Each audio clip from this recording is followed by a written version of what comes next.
This is the Morning Drive Podcast from Double T 97.3, presented by Cantex Roofing and Construction. I'm Mike Hebert, owner of Cantex Roofing and Construction. Every day is game day, and we'll get it right when it comes to your roofing, construction, windows, and mirrors. Call Cantex Roofing and Construction today. Together, we are one serving you. A little Johnny Cash there for our friend, our Morning Drive listener who communicates to us this morning, listening to the Morning Drive on board the Southwest Chief Amtrak train. It's a long train with 3 engines approaching Barstow, California, enjoying the trip. Amtrak served us a real nice steak in the dining car last night. Nice. I'm not adjusted to Pacific Standard Time yet. #Wreck 'em. Very nice. Awesome. Have fun. Yeah, absolutely. Have fun. Whiteface, they are the antelopes, Jamie. They are the antelopes. 4 o'clock kick on Saturday. We'll have Optimum Game Day live coverage beginning at 7 a.m. Saturday morning from just outside the Fraser Alumni Pavilion, just right across the street there from Jones Stadium. It'll be the 6th home game of the season, final home game of the season. Final regular season game is next week when Texas Tech takes on Texas. But first things first, it's UCF. What's your take on the crowd for Saturday? 4 o'clock kickoff. That's a interesting time. I can't remember ever having a 4 o'clock kick. I'm sure they have, but I don't recall in my season ticket history of having a 4 o'clock kick. Not that I've gone back and looked through it, but we've had some interesting times over the years. But that's, I don't know, I have no problem with it. It'll be get a little bit of sunshine, get a little bit of moonshine, not the West Virginia kind, just the good old moon that is up in the sky. Okay. So the question was, what's my take on the crowd? Yeah, what do you think the crowd's going to be like? Think it's a full house? Think it's 90%, 80%, 75%? What do you think? I think it'll be a good crowd. I don't. I think everybody probably pretty happy that you're getting the chance to be bowl eligible and senior day, and it's the last home game, so. And the weather should be good, so I would expect it'll be a good crowd. Yeah, I think you're right. I think the weather is going to be pretty good. It's not too hot, not too cold. Right, it's a perfect date. 67 degrees for a high. The low is going to be 50. Just an 8% chance of precip. Looks like a partly cloudy sky. So should be no wind advisories like you have on Sunday or Monday. So no swirling wind, but. I don't know. It'd be interesting to see. Man, the south end zone is really coming along. They keep adding steel. We got a picture yesterday of the bullfighter delivering some steel to the stadium site, the construction site there on the south end. I wonder how that's going to affect the wind and field goal kicks and all that kind of stuff when it gets all said and done, when it gets all built. Probably will a little bit. Yeah. I had conversation with somebody the other day. We talked about this a little bit. And this person insisted that this is what's going to happen. So as soon as the football season is over, like December 1, even if they make a bowl game, that football building on the south end zone is coming down. And it is going to be built and rebuilt, torn down and rebuilt. Football training facility? Yeah, the football. I mean, okay. Not, the building, where the offices are. At the FTF? Yeah. Okay. Yeah, right. the FTF. Yeah, the FTF. Okay.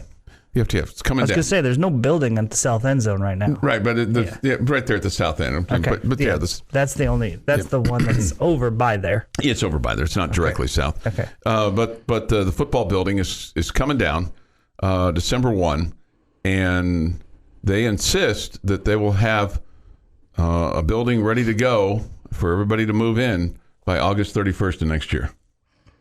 Okay. I mean, it's going to be like this 2-story. I mean, that is quick work. It's 9 months. Yeah, I know, but I mean, still, it's a 2-story building. It's going to be a 2-story building. Yeah, that's quite a project. Yeah, there's plenty of people that have built things or tried to get things remodeled that haven't been able to get it done in 9 months. Now, they're probably going to work on it 24/7. Yeah, I would guess that they'll have a lot of people. Yeah, I mean, they're going to make quick work of it. I don't want to say money's no object, but it's close. Yeah. It's fair. It sure It sure seems that way. It sure seems that way. 6:19 this morning here on the morning drive. Texas Tech and Central Florida on Saturday. We'll have it at 4 o'clock for you here on Double T 97.3. Now, the other games in the Big 12. Does anything just stand out at you this weekend that you're like, okay, that's a kind of must keep track of, a must watch, must just curious about how it's all going to go down? I think ours is the best matchup. Okay. You've got Oklahoma at BYU. That's at 11. Should be a blowout. Cincinnati at West Virginia. West Virginia a chance to get to 7 wins. I think West Virginia wins that game. And I'm just going to say this. I think if West Virginia should lose this game, it's going to cost Neil Brown his job, despite getting to be bowl eligible. In a season that they didn't expect to be bowl eligible. Right. Okay. But I think it's one of those deals where, like, okay, coach, here's your chance to kind of have a 7-win, potentially 8-win season, and show us what you got, because now you're going to play a team that you should beat. Baylor and TCU, both those teams really going nowhere. TCU has to win out to become bowl eligible after making it to the national championship game from a year ago. Oh my goodness, man alive! How about that, Jamie? I guess that means we should root for Baylor then, because we don't want them to get bowl eligible. Well, they play Baylor this week, and then they play at Oklahoma next week. So I'm just going to tell you right now, I don't think they make it. I don't think they become bowl eligible. I don't think they do either. Because Oklahoma is going to have tons and tons to play for. Oklahoma State plays at Houston. Be interesting to see what kind of comeback Oklahoma State has from their drubbing last week to UCF. Of course, that was in the rain. It's coming off of Bedlam. Space game, a lot of things against them. Oh, yeah, the space game, that affected it. Well, they had other teams' blue jerseys affected it. That's caused me to lose lots of games. They had a full house, a lot of excitement, I could have bought into the rain. I can buy into you just got done with a huge win against your rival. It was the trifecta. But it was the trifecta. Sometimes just stop. Okay, just stop. Those were 2 really good points. Yeah. Okay. Space game. Now, let me ask you this. If can we ever use the excuse, well, it's cotton game? Sure. Yeah. Sure. Yeah. Energy game. Right. Now, for Oklahoma State, for Houston, they finish with Oklahoma State, and then they play at UCF on the Saturday after Thanksgiving, a week from Saturday. Yeah. So let's say they go 4-8. Is that it for Dana Holgorsen there? I think so. Yeah. I think so. That would be my guess. Yeah. Mike Gundy was asked about Holgorsen because Holgorsen spent a year as his offensive coordinator, and he actually was as complimentary as you can be for a guy that just spent a year with him in terms of helping them with their kind of a reset of their offense. What they did and what they were doing, and then the coordinators that came in after, taking pieces of what Dana did and pieces of what Coach Gundy wanted, how he wanted it to go. But I saw this headline, Gundy talks about Holgorsen. I'm like, oh, this could be interesting. But actually, Mike Gundy was very complimentary in terms of the contributions that Dana Holgorsen made to his program, even though he was there for a year. That doesn't surprise me. Yeah. I don't feel like Mike Gundy takes a lot of shots at other coaches. But do you feel like just reporters and Bedlam? But I mean, on one hand, he wasn't wrong. I mean, and about what? About being mad at the reporter. Yeah, no, I don't. I'm not. I'm not a Mike Gundy hater. Yeah, there are many coaches that I dislike way more than him. I think sometimes he gets kind of a bad knock when not for me.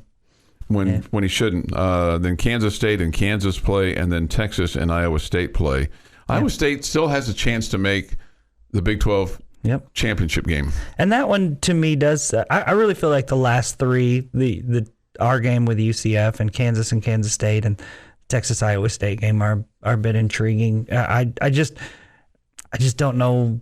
It feels like you've seen the Longhorns lose this game so many times. Yeah. All right. We'll give you an update on the Big 12 tiebreaker system. It's intriguing. The Morning Drive podcast from Double T 97.3 is presented by Cantex Roofing and Construction. All right, so this Big 12 football race for second place. The Big 12 didn't really account for multiple ties for teams that didn't play each other. Because remember, prior to this year, everybody played everybody, right? So head-to-head matchups became easy for tie-breaking situations. But currently, Texas is at the top, and they play Iowa State this week. And then there's a four-way tie for second at 5-2 between Oklahoma State, Oklahoma, Iowa State, and Kansas State. And should Texas and Iowa State be tied at the top with a six-way tie for second between Oklahoma State, Oklahoma, Kansas State, Kansas, West Virginia, and Texas Tech at 5-3, the odds of that happening are slim because Big 12 home teams are 28-20 at home this year, and that's if they all win at home this weekend. So just say that the favorites all win out. At the end of the day, what the Big 12 has determined is that Oklahoma State would get the slot. So what they're saying now is, and they issued a statement yesterday, in the event of a multiple team tie, head-to-head wins take precedence. If all the tied teams are not common opponents, the tied teams that defeated each of the other teams earns the championship berth, which is different than what it was originally interpreted. And apparently the inquiry that Barry Trammell made to the Big 12 kind of caused them to take a look at this a little bit further and go, okay, this is how we interpret this. This is the clarification from them. The Big 12 also said there have been no changes to any rules regarding Big 12 tiebreaker procedures, which were agreed upon prior to the season and went into effect in August of 2023.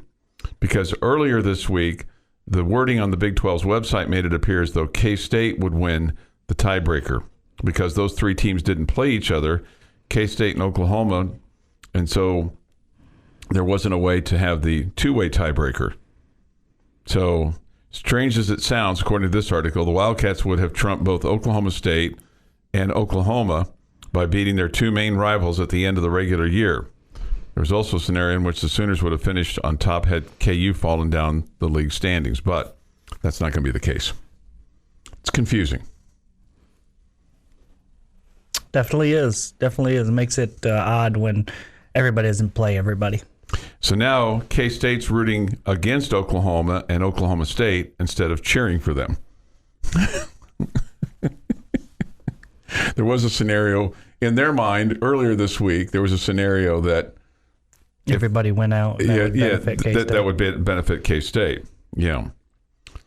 I also read, and I did not see the scenario, but apparently there is a scenario in all of this where Kansas, Texas Tech, and West Virginia also still have hope of winning a conference championship as they are all tied at 4-3.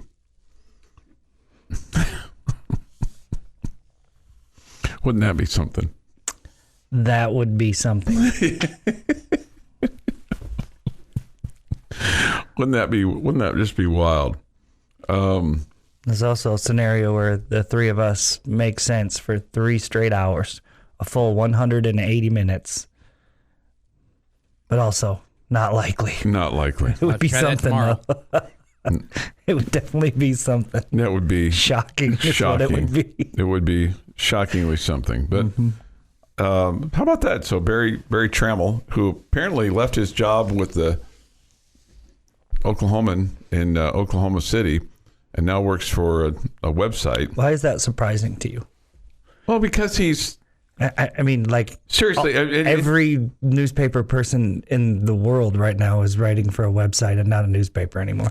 Well, there's so few that are actually writing for a newspaper. I guess I kind of viewed him as he works for Sellout Crowd now. He's basically my age, and maybe I just felt like that he's kind of the face of their paper, so to speak. With maybe they said to him, "Hey, you need to go find another gig because this one's not going to be around very long." Or maybe this new gig is easier on him from a travel standpoint, or things like that. I have no idea, but it just was surprising to me that.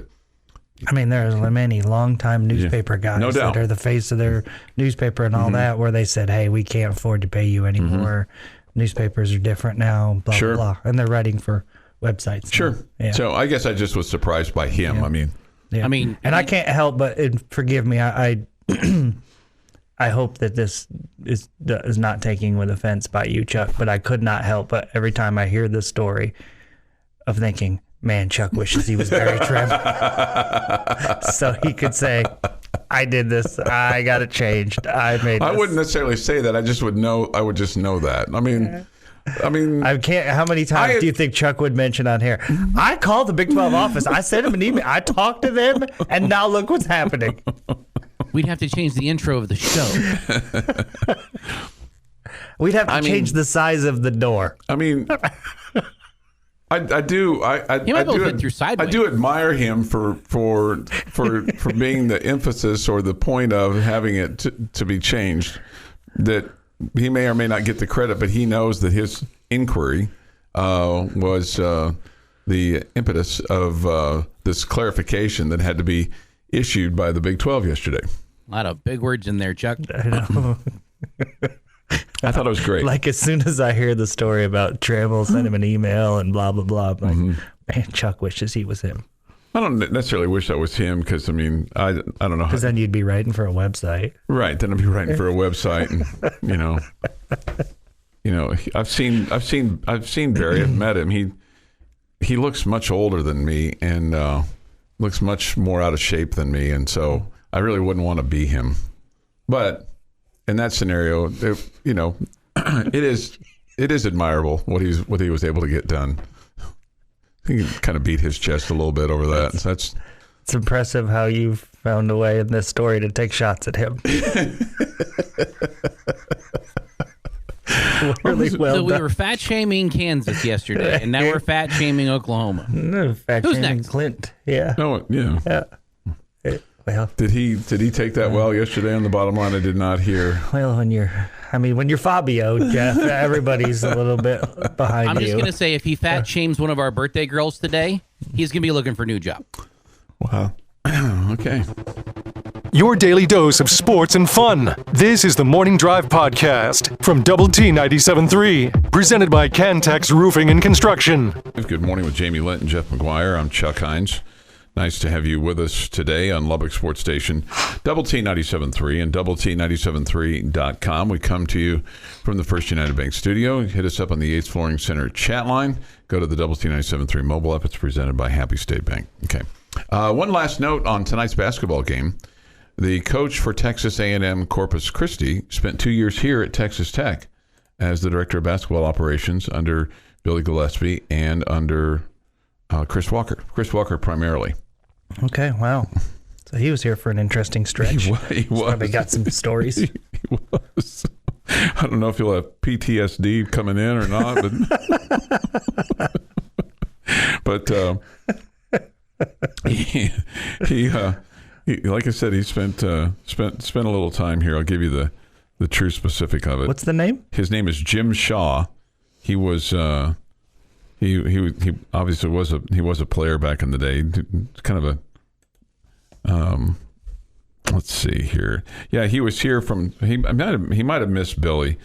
He was here the 12-13 season and the 13-14 season. So a little bit of Billy. Billy probably hired him, and then he spent time under Chris Walker as well. So that was a dark period of Texas Tech basketball, wasn't it? Goodness. It was an interesting time, no doubt. Yeah, I mean, just kind of, it was, it was really an unfortunate time of Texas Tech basketball. Billy was here 2011 through 2012, obviously, and then just kind of got a little wonky there at the end. And that's putting it kindly. A little wonky. All right, we'll have Red Raider football in the air for you on Saturday. It's a 4:00 kick. Okay, 4:00 kick. So, plan your day accordingly on Saturday. we'll have ours planned for you, 7 a.m., Optimum Game Day Live, take you all the way up to the kick. And, of course, after the game, it's the Double T 97.3 Coors Light postgame show from the Overton Hotel and Conference Center. This week is Senior Week. It's also tonight, the final show of radio show of Joey McGuire. We'll have that for you tonight at 6. The guys will be over at Twin Peaks tonight. The Tech Talk guys from 3 until 6. That'll be their last appearance there of the year. So that's good. Well, at least for the show. Doesn't mean they won't go there on their free time. Right, sure. They're allowed to. They are absolutely. Yeah, they're allowed to go there for lunch or dinner or watch games or whatever, wherever. But you can go by and see Aaron Dickens and Dr. Mike Gustafson today over at Twin Peaks. They'll be there from 3 until 6 today. So look forward to that. Okay? I ask you this every week. Okay, what's your confidence level going into Saturday's game? I don't know. I feel like it was, we talked about this Tuesday. Mm-hmm. And what did I tell you? I was at a 6? 60, I think. Yeah, 6 out of 10, yeah. I may be a little bit higher than that. Okay. I might be up to like 65. Okay. I'm nervous, though. I'm nervous. I think that they're a much better football team than their record shows. Mm-hmm. I think you could probably say the same thing about the Red Raiders. I mean, they've both been through quarterback injuries that have really hurt them, but it also feels like both are playing some of their best football right now, now that they have healthy quarterbacks again. Obviously what they did last weekend was impressive, and you can make all the points about, Oklahoma State coming off the Bedlam win and maybe not being quite as focused and the rain affecting it and all that good stuff. Space game, blue jerseys.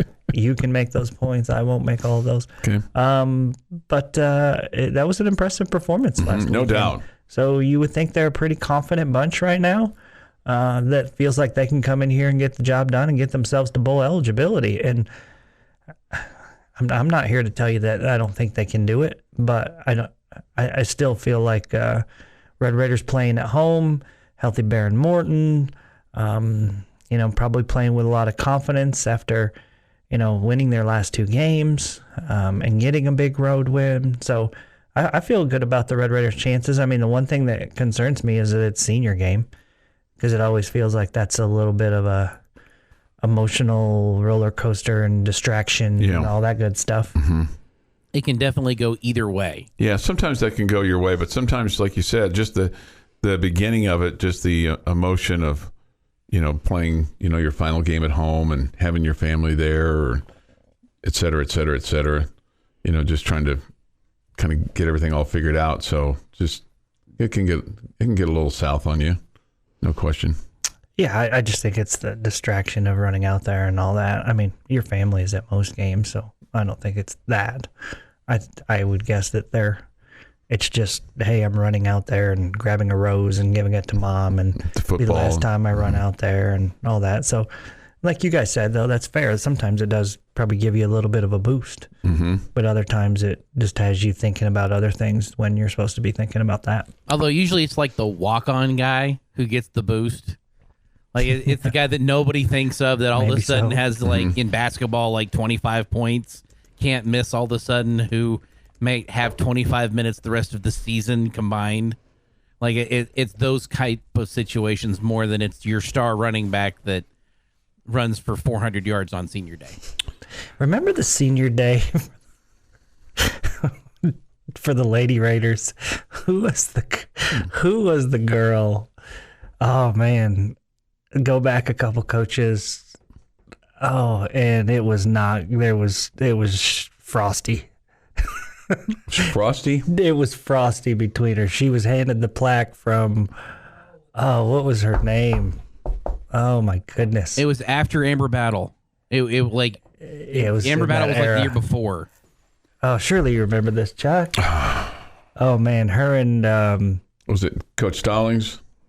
I don't think it was before. I think it was before Stallings. It was Shimmy Gray Miller. No. It was Candy. I don't remember. I'm sorry for bringing it up now, but that's okay. It was like they just looked at each other, and then the girl, like, I don't think she played or barely played, but had been like a major player for them. But there was major beef between the two of them. Yeah. God, who was that? I remember that so vividly now. I can't think of who it was. A lot of forgetful times in those Lady Raider. Yeah, and I just remember sitting courtside over there, press row, and like looking at the two of them, like barely look at each other. Okay. Sometimes I miss that kind of stuff just because I'm. Yeah, we've talked about it 100 times though. Okay. Yeah. I'm sorry, I just can't. It's not in my not in my memory. That was like the worst senior day moment I've ever seen in my life. Yeah. Let's see here from the Yates Flooring Center chat line. If UCF watched our K-State game, it could be a long day with a running quarterback. Yeah, I mean you're going to have to do that. You're going to have to contain the run. If UCF plays well in the rain, maybe our dry, perfect temperature weather will throw them off this week. Hey. Yes, right. And plus it won't be, we haven't named it a space game. Right. It's just senior day.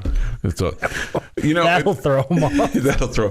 The other thing about senior day, and we've seen this a little bit. If you listen to the radio broadcast, you'll hear the guys going through it, and then you might hear, well, and he has another year, so he could come back. I think there's some guys have gotten multiple footballs, and the moms have gotten multiple bouquet of flowers because of having some extra eligibility. Super fun. Super fun. I knew that would bring joy to your heart, that some of these guys could still have some eligibility left. All right. And I'm fine with them. I mean, if they have eligibility left and they haven't made up their mind, I'm fine with them going through it, but don't go through it again next year. Right. I got it. Or if you know you're going to potentially go through it next year, then just don't go through it this year. But I don't know. I guess you got to seize the moment when you can. Jamie's question of the day is next. We will get to some comments from Joey McGuire. There's a couple that I'd really like to hear from him on. We'll do that.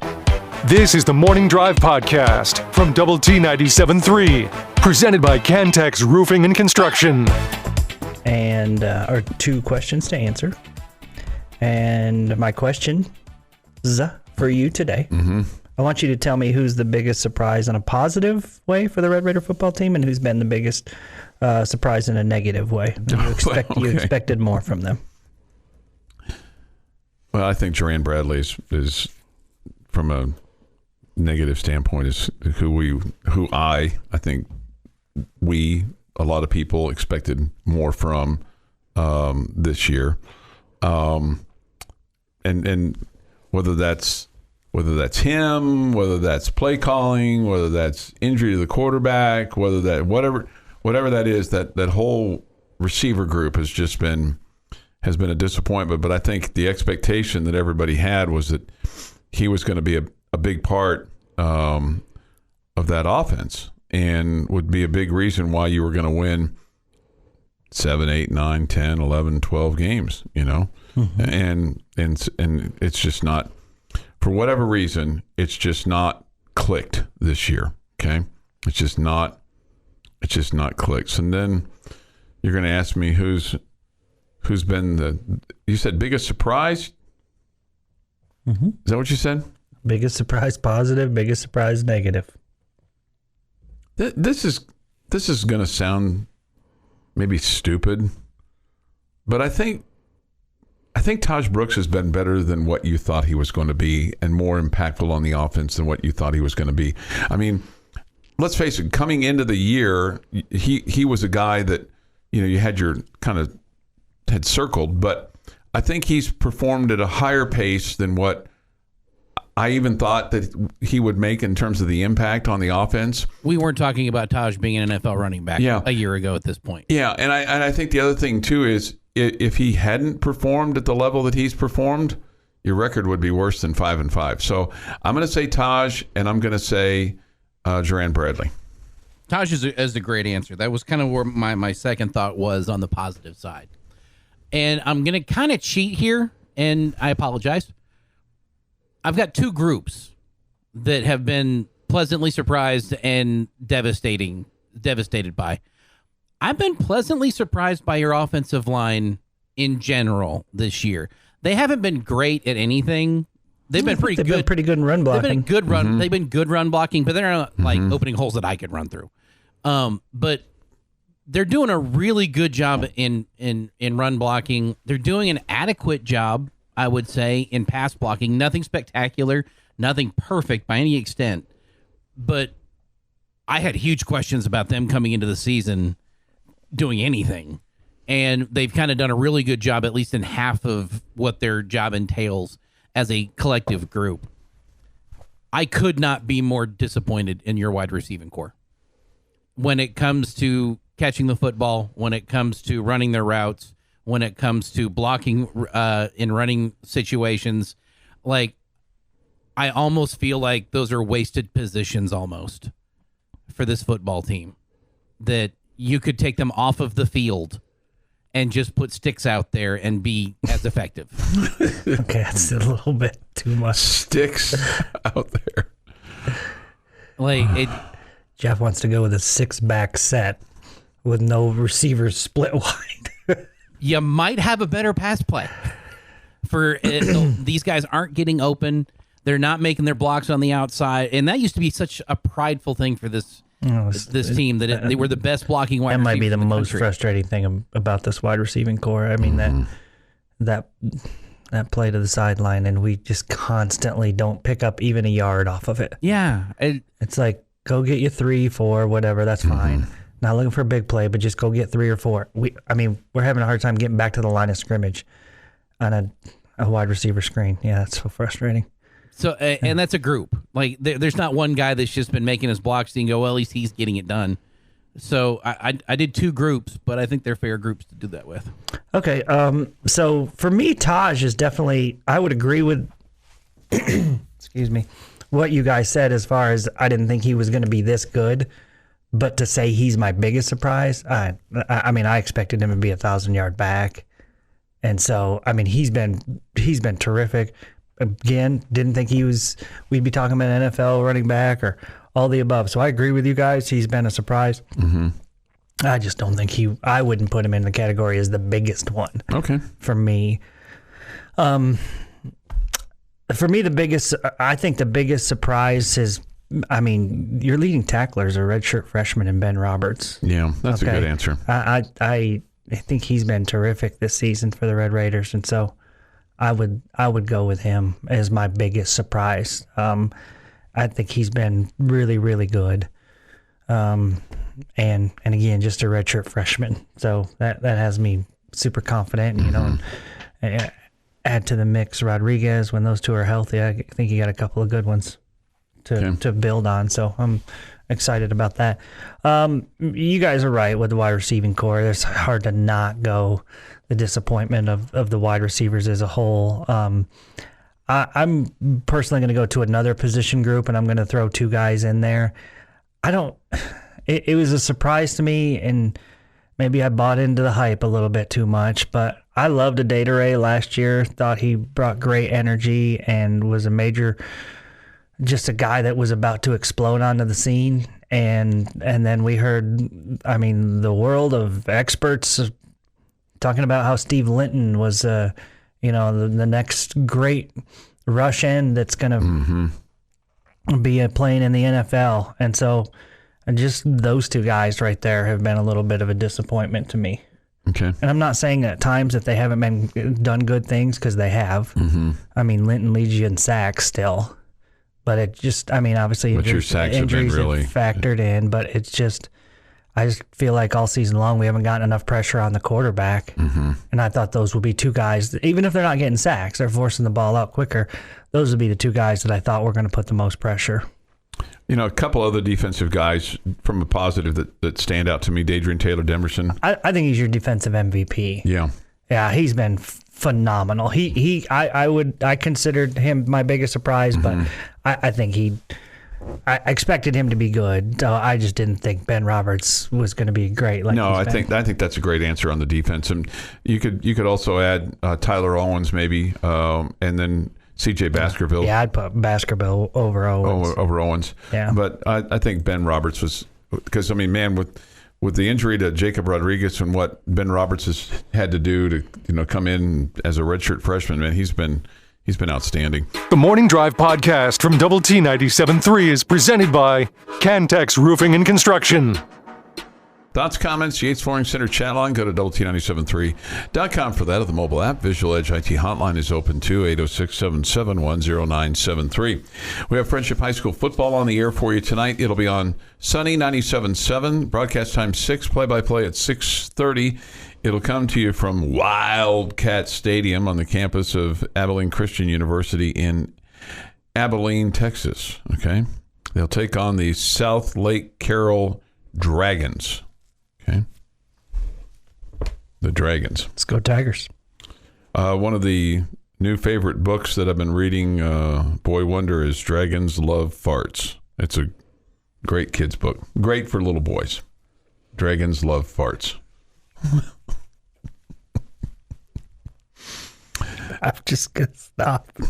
Also, I'm trying to be joyous Jamie and not jerk Jamie.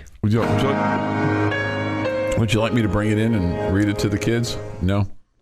You can do whatever you want with your kids. I mean, I'm sure your son Clint would love to hear the story. The Rawls Jackrabbits take on the Groover Greyhounds tonight. That'll be in Canyon at 7:30. Also, the Mustangs of Andrews against Decatur, and the Muleshoe Mules against the Brock Eagles tonight.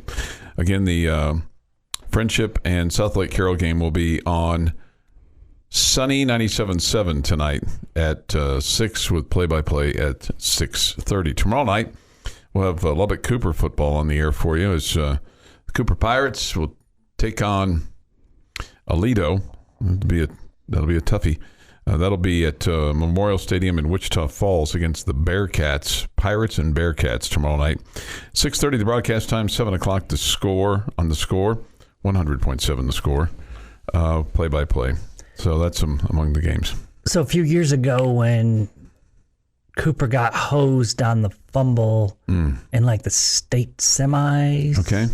That was Aledo, wasn't it? I believe so, yeah. Yeah, so we're due. We're due for some little striped help there. Cooper madness, right? Yeah. A little Lubbock Cooper madness. Maybe those Chip Darden can figure out a way to take down the Bearcats. Or just since the officials hosed him last time, they could just makeup call. Balance wait, it out. officials don't do makeup calls. Right. Here we go. Match lit. No, in all seriousness, and I'm not trying to poke the bear here.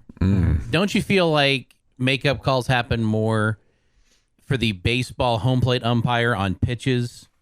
If he calls a ball that maybe he thinks, okay, maybe that was a strike, that gets made up for faster? No, I think it's most in basketball. I do too. I was going to say basketball, which I think is the hardest one to officiate. That would be my, and the play that Cooper.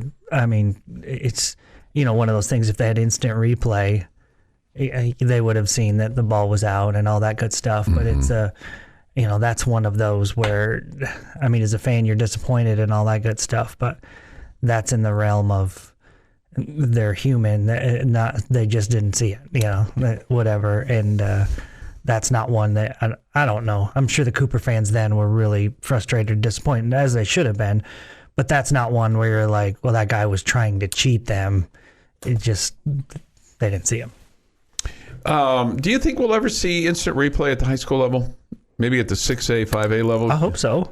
Given all the cameras that are now at these games, I mean, at some point in time, the technology will be, I'll just say, cheap enough where... Yeah, that's really what it boils down to. Where you'll be able to do that. Because, isn't that part of the reason why they don't have shot clock?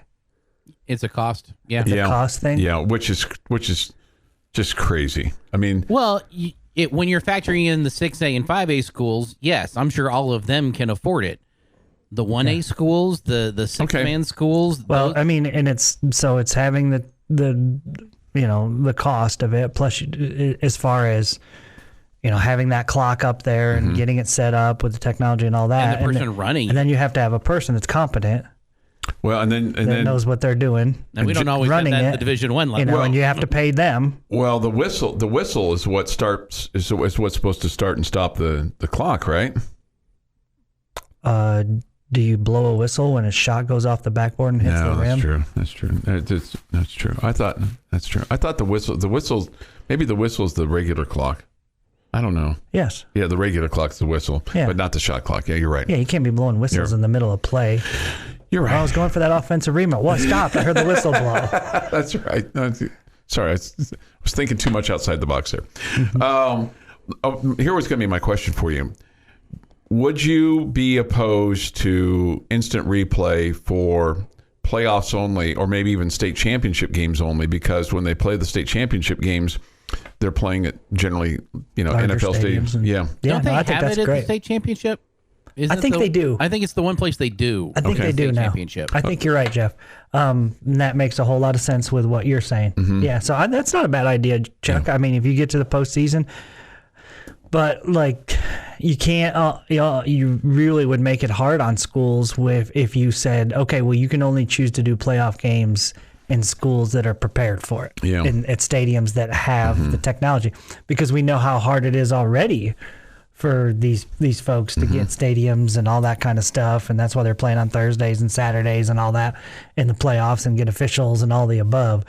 If you limited them to certain stadiums, I mean, heck, they might not even have it over there in New Mexico. What would those Texas playoff games I don't know. do then? That'd be my bet. Over there in Pecos, New Mexico, they don't have those cameras. There is a Pecos, New Mexico, by the way. What about on the shot clock? On the shot clock for basketball, what about mandating it for 6A and 5A schools? I don't have a problem with that. Yeah. If they mandated it, I wouldn't be upset about it. But I also feel like it's not as big of an issue as we think it is for a shot clock violation. Like, I don't know that they're not getting a shot up in 35 or 40 seconds, whatever you would what you would set it at in a high school game, unless it's one team that is trying to really take all of the air out of the ball. Yeah, and in those situations, you're giving those kids a chance. Yeah, no, and I've seen that. I've called 2 high school playoff games where the one team would get the ball and dribble out the quarter. Yeah. Yeah. And I mean, we're talking they'd get the tip or the inbound to start the third, and they would just hold the ball the whole time. And it's just like, I'm sorry, that's not basketball. I know technically it is, but let the kids play. I mean, that's just too much for me. This from the Yates Flooring Center chat line. This is they're quoting me. I was thinking too much outside the box is one of the most chuckiest things I've ever heard. Glad to provide. That's what makes this show one that you just can't put down. You got to stay with us the whole time because you might miss something. This has been the Morning Drive Podcast, presented by Cantex Roofing and Construction. Check out our library of Double T 97.3 podcasts at doublet97.3.com.